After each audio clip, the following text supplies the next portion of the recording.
Choppy waters. All right, everybody, as we reach Outpost 1, we have concluded the river portion of today's journey. If you've enjoyed it so far, you may exit to the left side of the boat. If you haven't enjoyed it, you can exit to the right.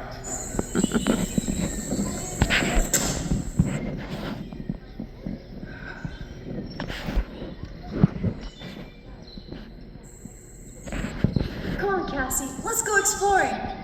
I'm hot. I'd rather go swimming. Oh, I wouldn't recommend that. Why not? Well, let's just say if the piranhas don't get you, the crocodiles will. And if the crocodiles don't get you, the electric eels will.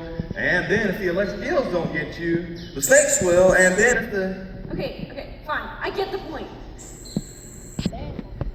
Hey, look, is that a trail of leafcutter ants over there? See, I read about them in my jungle book the other day. It says that they can carry pieces of leaves on their back twice their weight.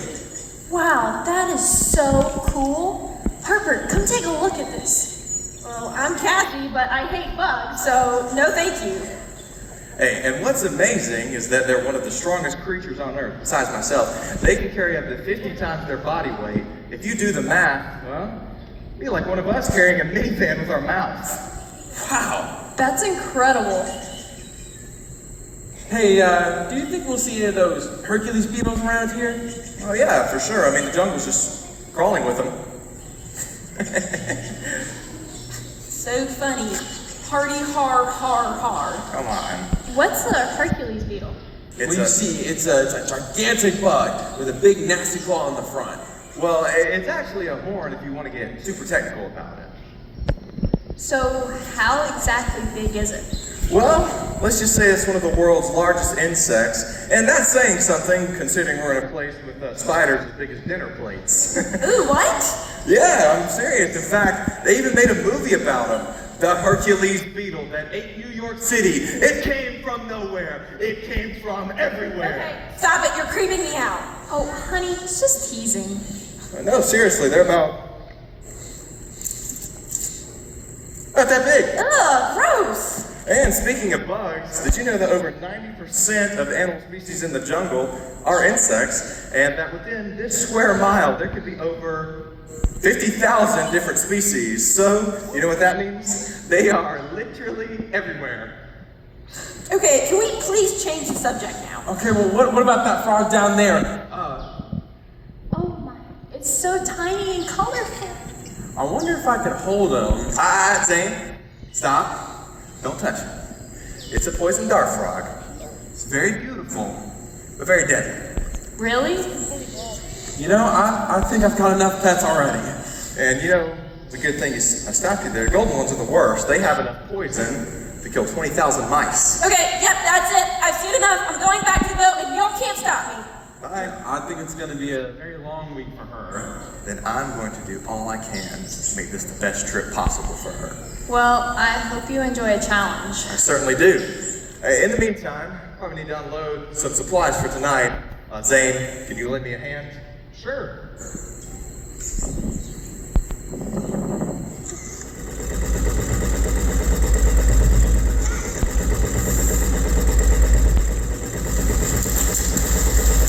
Anybody there? Hello? CJ, Zane, if you're trying to be funny, it's not working. Oh, please don't be a tiger or a bear. Wait, are there bears in the jungle?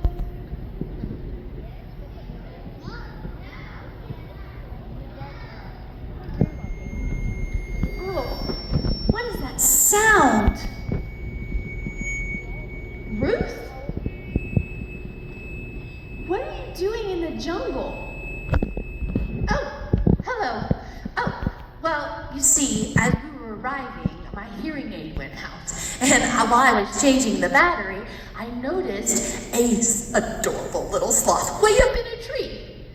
Did you know sloths spend 90% of their lives hanging upside down? No, I had no idea. God, it's so creative. So anyways, I was curious, and I just had to take a climb up there to get a closer look. Wait, you climbed a tree? Well, sure, honey. I love climbing. I mean, it wasn't really that high. Maybe, I don't know, 60 feet? 60 feet, yeah, give or take. I mean, but that's why I was in the woods. So where is everyone? Oh, well, Cassie went back to the boat and the guys went to go get supplies. I see. So are you having a good time? I'm having a blast, but Cassie would rather be at home. That kind of makes it hard to have fun. That's just too bad. But Zane seems like a good kid. Oh, he is. And I just left him to pieces. I can tell. Y'all are very close. We are. Especially since my husband passed away. He and Zane had such a special relationship. And now I'm trying my best to fill that empty space the best I can. Well, I'm sure you're a great grandma. Wonderful grandma. Sorry. So, can I ask you a question? Sure thing. You seem like a religious person. I've been thinking about something a lot lately, and maybe you can explain it to me? Well, sure. I'll try my best. So, you believe that your God can do anything, right? I sure do.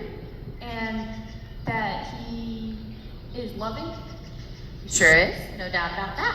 So, how can a loving God who can do anything allow bad things to happen?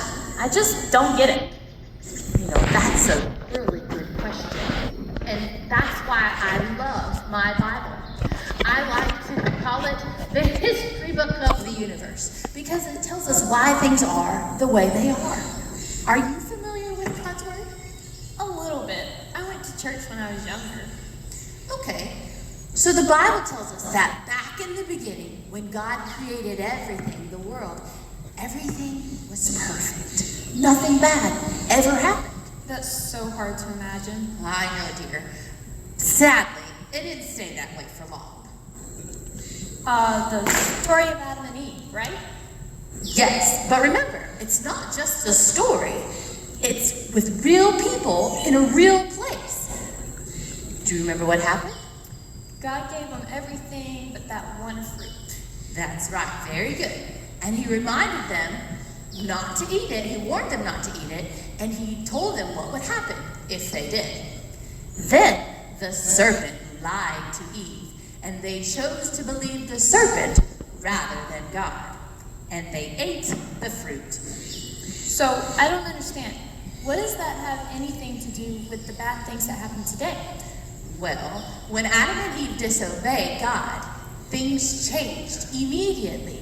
Sin and death entered the world like a curse, and death and disease and earthquakes. That's why we have all those terrible things. I think you get the idea. Yeah, but It got so bad that God sent a global flood, the biggest catastrophe ever, and only 8 people and a bunch of animals lived. Noah's Ark? Yes, but the curse remained, and that's why there's still so much evil in the world, and why there's disease and death and earthquakes and tornadoes and poisonous snakes. You get the idea. So, you're telling me that this entire time we've been living under a curse? Yes, but the good news is that it won't always be like this. God promised to remove the curse one day. We just don't know when. It could be soon, though. Oh, good, you guys are back. Is Cassie with you? Unfortunately. Ooh. Well, it's nice to see you helping at least. It wasn't my idea. Oh, come on, that's not true. Yes, it is. Oh, sorry. Hey, all right. Let's put the poles down for a while, huh? Shall we? It's not my fault. You made me carry it. Oh, I did not. All I said was, if you don't work, you don't eat. It was your choice. Some choice. All right, listen, folks. It's going to be getting dark soon, so we probably need to get situated for the evening. We can all fit in the outpost here, or there's a tree house that way that'll sleep 4. Take your pick, folks. Oh, we'll take the treehouse. Are you sure? Oh, You'll have to climb a ladder to get there. I hope so. It's pretty high. Oh, the higher the better, I say. I don't know, ma'am. I fell off a 30-foot ladder once. Oh, no. Were you okay? Well, yeah, thankfully I was only on the bottom rung when it happened, but still, fair me to that. You don't have to worry about Grams. She'll be just fine. Yes. We love tree houses. Here we go. Well, all right, but if you fall and break your legs, don't come running to tell me about it. And what about you two? We'll take the boat. Oh, sorry, not an option. Company rules, I'm afraid. Well, I'm not sleeping in there, that's for sure. Why? What's wrong with it? Yeah, on second thought, we'll take the treehouse too. Oh, come on. Can't be that bad. Ooh, Sorry, the treehouse is full. that's okay. I'll sleep here. Go ahead and take your stuff up to the treehouse, and I'll get some dinner started. What's on the menu? Better not be fish, that's all I can say. Oh, don't worry. There won't be any fish on the menu as long as I'm skipper, despite what I'm holding. Last time I went to a seafood restaurant, I slipped, pulled a muscle, made me really crappy. Wow, that's so shellfish of you. Okay, don't encourage it. Come on, Cass, let's grab our stuff before we get wet. Oh man. Hope it doesn't spoil our snipe hunt.